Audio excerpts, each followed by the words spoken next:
Welcome to Resources for People Leaders. Now, we have a lot of resources that people leaders can use to host team workshops, to host workshops for everyone in their workplace. But this section here is resources that can help you train people leaders. And by people leaders, we mean supervisors, managers, HR professionals, even consultants or people that lead teams of any kind.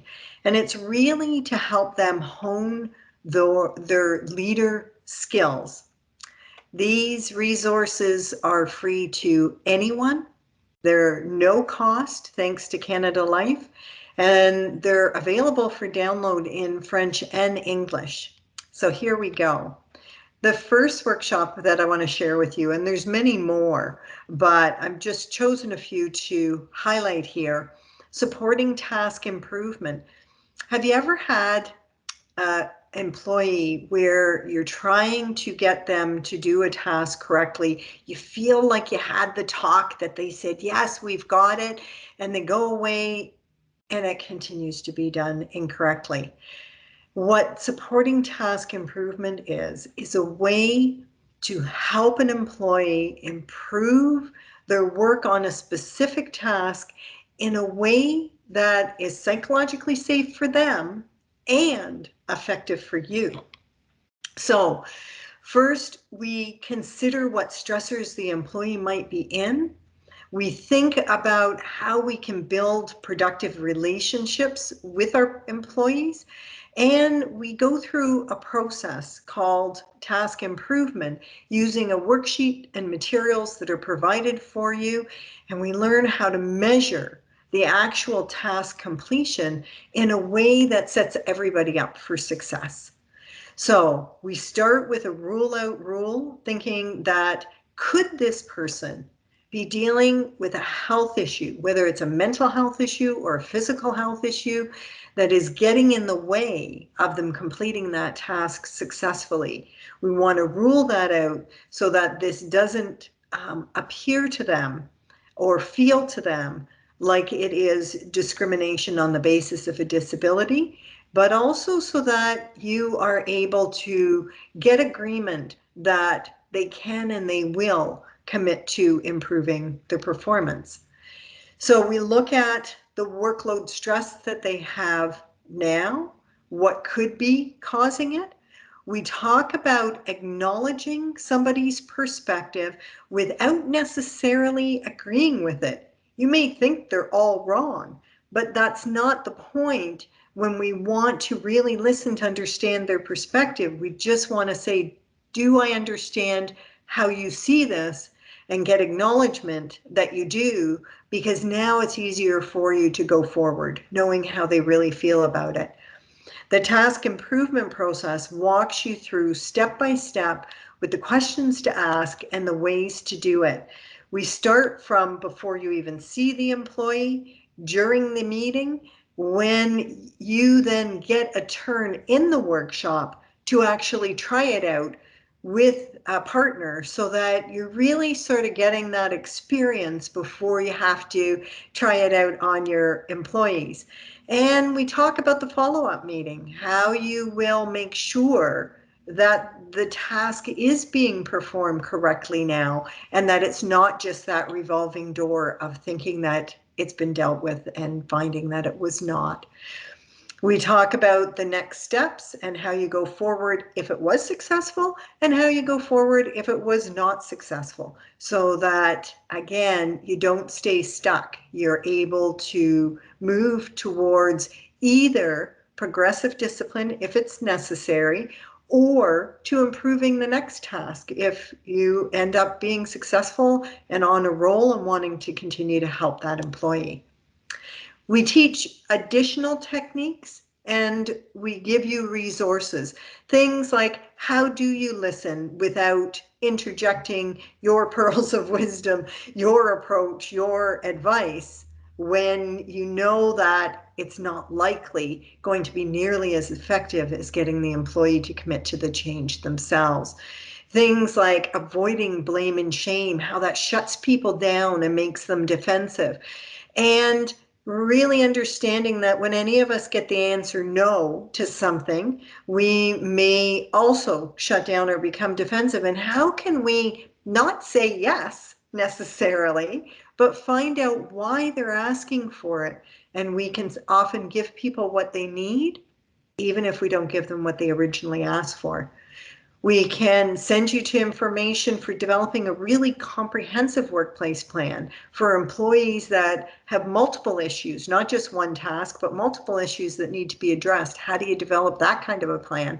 And how you can support their success at work using a very comprehensive set of tools and resources. As with most of our workshops, we ask participants to think about what you will do differently. So for this supporting task improvement, who's going to facilitate it?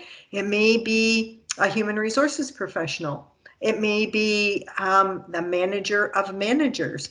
It may be an outside consultant or facilitator. The point is that this is meant to bring together leaders to help develop their skills, and it can be facilitated by anyone who can pick up these materials and help them through that process. Resolving conflict is very similar. It's about teaching leaders how to resolve conflict in both an informal and a formal way that really preserves the dignity and respect of each individual involved, and understands that sometimes people who have conflict are dealing with mental health issues, life stressors, or other things that makes the standard approach to mediation overwhelming. So in this one, what we're really focused on is getting an agreement that talks about how we will behave in the future, rather than an agreement that points out who did what, who was right, and who was wrong. This is the way that we support the dignity of all parties. We do it differently because instead of bringing people together to tell their story, we do private interviews, one with each of the parties, so that they can feel safe to be able to talk. You draft an agreement based on what you've heard in these interviews that applies the same way to both parties, regardless of rank. Because it's not talking about the way work is assigned, it's not talking about authority or responsibility, it's talking about the way people will interact with each other. And you let the individuals review it on their own and express any concerns that they have about it before you finalize it. Then you bring the parties together. So both have seen it, both have agreed to it. And the thing about this process is both of them feel that it's honoring the pain that they were going through in regards to the conflict, because I've rarely seen a conflict where both parties don't feel that the only reason they behaved that way was because of the other person. So this is a way to let people keep their dignity intact, but agree to behave and interact in a different way going forward. And then the last piece is that there's an accountability piece built into this, where you don't just let this go, you continue to hold the people accountable to what was in the agreement. So we ask these 3 questions. What do you need to work professionally with this person? What will you do differently to contribute to a successful working relationship? And how will you deal with future issues? In the workshop, we expand on those to really show you how to use them, what the follow-up questions are, and what makes this so much more effective, especially when it's an emotionally charged situation. So then we set the exercise up where the leaders can pair up and take on the role. They actually create the agreement, and they think about, again, what they'll do differently, how they will incorporate this in their day-to-day. This workshop, again, can be facilitated by someone from human resources, by a trainer or facilitator, by a leader of leaders, or if you want to, you could actually go through the material just yourself if you were really interested in what was in there. There's also for leaders a variety of assessments. Some of them are here. So Psychologically Safe Leader lets you rate yourself on a series of statements about leadership strategies that are known to support positive psychological health and safety, like checking in one-on-one with your employees. And what you do is you rate the extent to which you do that. What's beautiful about this is once you have done that assessment, then you are given your results, and you can also get free resources so that those strategies that you're not currently using, you can build on and increase. You also have the option in Psychologically Safe Leader of sending out a similar survey to your employees on the exact same psychologically safe leader strategies, but from their perspective. Have they seen you do this? Do they believe that you would do this? Because their perception may be different than yours, but what it gives you is an opportunity then to improve communication, to talk to your employees about what you would do if they were struggling, if they needed help. Guarding Minds at Work is an assessment to look at the employees' perceptions of psychological health and safety in the workplace. We'll do more on Guarding Minds at Work in another video, but there's so much that's in there that could really help both a team and an entire organization to transform into a more high-functioning, higher energy, thriving workplace. Emotional intelligence is a self-assessment where you can measure the level of emotional intelligence you have about your own emotions and your own behaviors, as well as about how you respond to the emotions and behaviors of others. And just like with Psychologically Safe Leader, if there's any area that you want to do some work on, free resources are attached to each of the statements so that you can really drill down to that piece that you need to allow you to build your own emotional intelligence. The Mindful Employee is a resource that helps employees understand their responsibility to building a psychologically healthy and safe workplace. We describe it on our website, and it is housed at the Canadian Centre for Occupational Health and Safety and was provided by the Mental Health Commission of Canada. We've got two smaller assessments, and they're not a diagnostic tool. But what they do is they look at the risk factors for burnout from an organizational level. So is your team, is your organization putting people at risk of burnout, and to what extent, and what can you do about it? And the individual one is, do you exhibit the signs of burnout?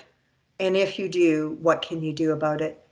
All of these assessments, like everything that's on the Workplace Strategy site, are available in English and French, free for download to anyone. We hope that you'll use them yourself or with your team. There's also a subscription series that you can use, not just for yourself. Of course, Psychologically Safe Leadership is specifically for leaders. Mental health awareness and healthy break activities are for anyone, as are the e-blasts and the e-newsletter. But here's how you, as a leader, might use them. For instance, with mental health awareness, if you subscribe and get it sent to you, you can read it, add your own thought or impression about it, and then send it out to your entire team. It's a way for you to build mental health awareness among your team at no cost to you and with very little effort. The amount of time that people have to spend on these emails, some of them are little video clips, some of them are documents, some of them are just bringing you to a web page, but the amount of time that you have to spend on them is usually less than 5 minutes.